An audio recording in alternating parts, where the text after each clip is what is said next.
what's going on, everybody? Just wanted to make a quick one. Pretty much, if you're in crypto, you already know the markets are in turmoil.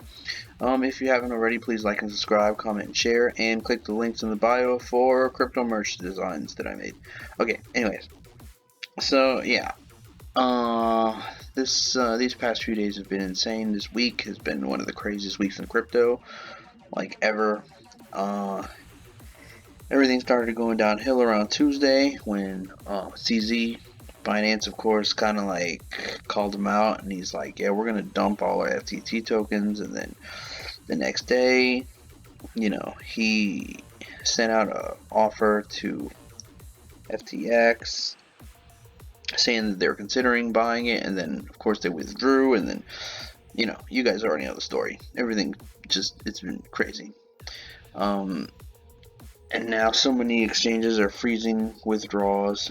BlockFi being one of them. That was an exchange that was a CeFi platform, and that one halted withdrawals. And now yesterday, I wasn't able to make a video yesterday, but yesterday, Crypto.com, if you haven't already heard, it's everywhere, but they accidentally sent like millions of dollars of Ethereum to the wrong address to Gate.io. Even Yahoo caught on to it. This is 10 hours ago. I heard about it last night. I was I was busy. I was watching that UFC fight. By the way, it was a crazy fight. Anyways, Crypto.com actually sent 400 million in Ethereum to wrong address to Gate.io is what they did. And then, I don't know. That's pretty stupid, right? So people are panicking. Crypto.com withdrawals rise after CEO admits transaction problem. I don't know what's going on with Crypto.com. Maybe it looks like they had some kind of tie with something. You know what I mean? Maybe they lended to FTX, possibly. So, who knows? But I did also see recently that Crypto.com, this happened today, they haven't even posted about it on mainstream news, but Crypto.com sent FTX $1 billion of stablecoins. So I don't know what's going on. But you don't accidentally send $400 million in Ethereum to the wrong address. And then apparently Gate.io sent the Ethereum back, but they didn't send all of it. So there's a lot of weird stuff going on. Explain that. That's billions of dollars being moved around. And then CZ's been kind of calling them out, you know what I mean? It's pretty wild. So now CZ's pushing for crypto self-custody, and then Trust Wallet went up. Personally I like MetaMask, but I do have Trust Wallet too. I use Trust Wallet, it's cool. I like both of them.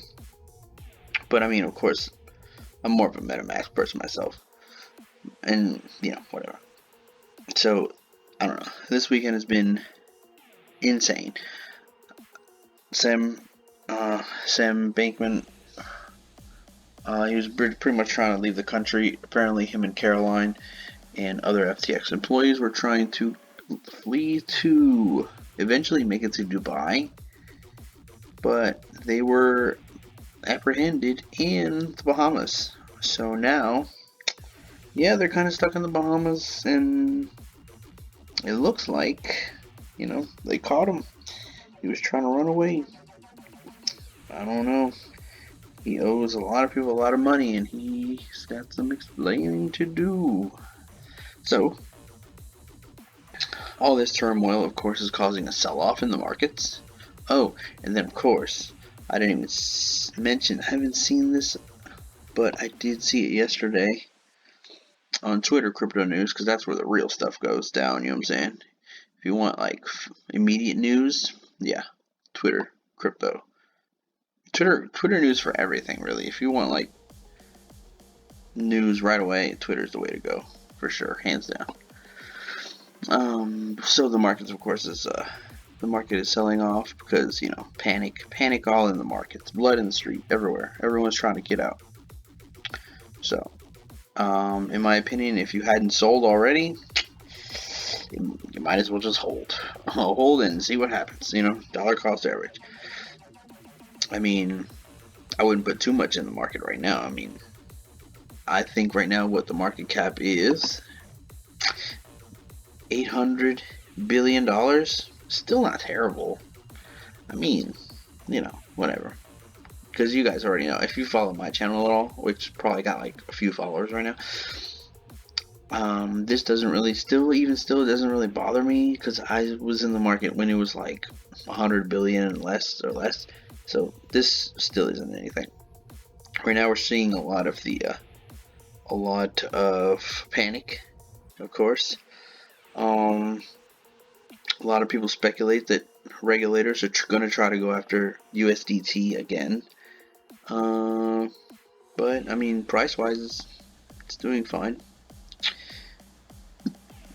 Solana took another hit because now I saw it. That's what I was about to say. I didn't see it in the news yet, but I saw it on Twitter news that Sam Bankman, basically,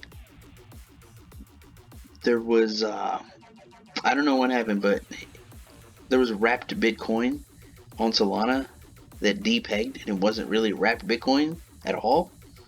It was supposed to be, if you don't already know, wrapped anything is just a token that is on another blockchain, like so a native token. So for example, Bitcoin, you wrap it, it's supposed to represent one Bitcoin, so it's one of one, and then you could deposit that wrapped Bitcoin on the Sol chain or any other chain, right? You could do wrapped Bitcoin on Ethereum chain, doesn't matter. You could do wrapped ETH on Sol chain, you know what I mean? So you would just use that as collateral, and then you could just go on about your day, and it's pegged to the actual real asset. So basically, he created a bunch of fake wrapped Bitcoin, and last I saw, it was down to. I saw it last night. It was around 2,200, so I'm sure it's probably 1,000 something right now. It's not looking good. It's just a mess right now. So I don't know. I wouldn't even right now. I wouldn't even dollar cost average. I would wait for this to clear out because anything regulators. I don't know what's gonna happen. I mean, this could all just been one big like psyop. You know what I mean? Just to get regulation in here as fast as possible. Because I mean, if you think about it, the Fed raising interest rates the other day was like 2 weeks ago. Like that didn't do anything. It scared the crypto market a little bit, and then it kind of caught itself, and then it rebounded and it started to go back up. Every time, like crypto is just like so hard to kill, and they're trying to kill it so hard. It's so ridiculous. I mean, you can't. This crypto regulation that they're gonna try to push like this. I think it's just look at this. Like Brad Sherman is such an idiot. Oh my God, where's he at? I can't stand this idiot. He has no idea what's going on. Where's he at? I've seen some, man. I can't stand this fool. He knows absolutely nothing about the technology and how it works or whatever, and I just seen something about Brad Sherman calling for, I don't know, immediate regulation or something like that. But Brad Sherman's definition of regulation is like he wants to just there it is. Representative Brad Sherman, Republican. I'm sorry, I don't know, one of the two, fucking probably both. Asks for increased regulation, calls out billionaire crypto bros. I haven't read this story yet, but I do know that Brad Sherman is a tool, and he knows absolutely nothing about the technology. Of course, this FTX stuff, as we know, this is all on a centralized exchange. It has nothing to do with the actual networks and the blockchains themselves. So his opinion is irrelevant. He knows nothing about how it works or anything. So what they've been trying to do, he wants to just cancel it, just make it so Americans can't invest. I mean, basically what we do with crypto, if you're buying in a crypto right now, it's like you are just buying it before. It's like, what's the word? Oh my goodness, I can't think of the terminology.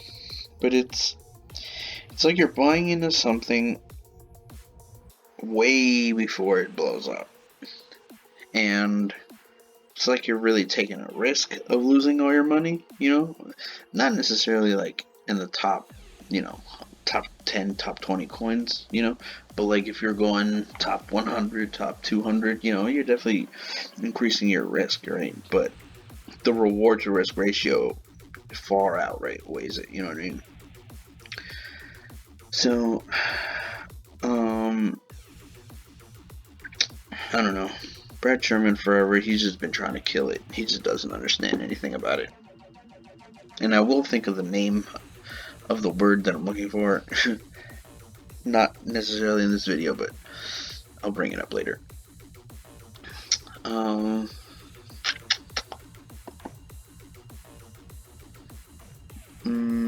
So pretty much that fake wrapped Sol thing, that increased more sell pressure on Sol.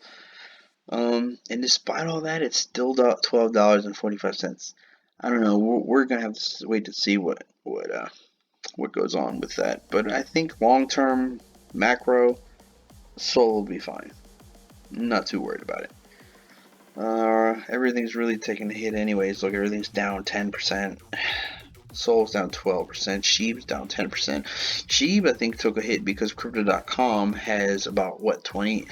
I think it's 20% of their reserves are in Sheeb. I don't know why. That's pretty stupid to me. So it doesn't make sense. I don't know why you would do that. So I think that's why Sheeb took an extra hit, because Crypto.com's pretty much, they're being run by the Peanuts gang. That doesn't make any sense. All these exchanges and these CeFi lenders, if anything, they need to get regulated, right? Like centralized exchanges, because like they're the ones that are like supposed to be the safe ones, the ones that people are supposed to feel more comfortable with, and they're supposed to be the responsible ones. They're basically brokerages. I mean, that's what they are. They're brokerage firms, but for crypto, and they are not being responsible. People entrust them with like billions of dollars, and they do stupid stuff. You can't just say, oops, I just sent billions of dollars to an address that I didn't mean to do it. So there's definitely some shady stuff going on, something that they don't want people to know about, something weird. My guess is a lot of these centralized exchanges were over leveraged, and when one giant went down, it put a hole in a lot of their balance sheets. And which is why DeFi is just kind of, in a way, it's just so much better, because when you're in DeFi, you're interacting directly with the DeFi platforms, whereas you go into centralized exchanges, they might give you like 6 to 8%, and they're making you like trust them to leave your crypto in there, but then they're just going to put it in DeFi anyways, and then they're going to get like 15-20% or more, you know what I mean, depending on how risky their crypto, the crypto that they're investing your money into. So in a way, it's just kind of better just to go right to the DeFi platform yourself, but that's my take on it. Yeah, AVAX took a nice hit. Link is still not really doing anything. It's a good buying opportunity. I mean, yeah, I know it's kind of crazy. We don't know where the bottom is, but we're gonna have to just see what happens. I'm sure we're gonna see some kind of something from on the news this week about crypto scams, and they really just want to paint crypto as this bad thing. It's wild. Damn, Quant took a nice hit. Quant was like 160 recently, before everything started to get stupid. Wow. Cronos took a huge hit. 28%. It's because of the whole Crypto.com thing, I mean, Cronos is its own chain, so who knows? I think it started to get some development on it, but I don't know. Because they're directly linked to Crypto.com, I don't know. We'll see if it can survive or what's going to happen with it. See, Solana is not directly linked to FTX. FTX just simply, they were, that's wrapped BTC happened on the Sol chain. So that definitely is not good for it. And then I believe it was incubated. FTX helped incubate it. So, but it doesn't have any kind of direct, something that on it that could be catastrophic for the chain itself. So I think it'll be fine. I don't know. We're just gonna have to see what happens. This week will be very interesting. I wouldn't be surprised if we hear something from lawmakers. And yeah, they're going to try to paint the entire crypto market with a big, broad brush versus just specifically attack what they should be attacking, which is centralized exchanges. So, I don't know. We're going to see what happens. But we're still in here, of course. It still isn't bad as the last bear market. And eventually everything will be fine. But right now it's not. So, we'll have to see. Well, cool. I'm about to get out of here. So if you haven't already, please like and subscribe. And I will be back soon, maybe tomorrow, with another one. Peace.